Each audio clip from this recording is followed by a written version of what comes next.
续要来讲薪水价，厝是要收啊贵，买袂起，毋是即摆才有诶问题。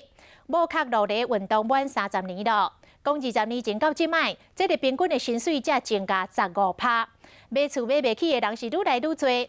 居住正义改革联盟昨暝开始发起伫个台北东区大暝活动，除了抗议高房价，嘛希望政府会当继续来起社会主体，落实实价登录2.0，让这个厝价更加透明。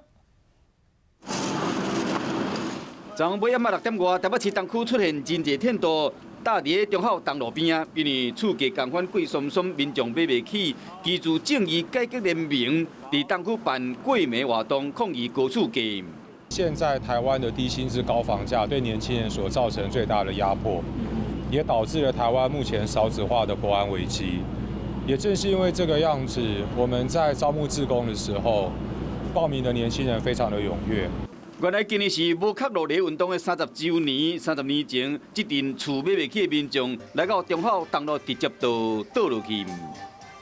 亲戚朋友都认为我被放逐了，因为我在台北市几乎租不到任何的房子。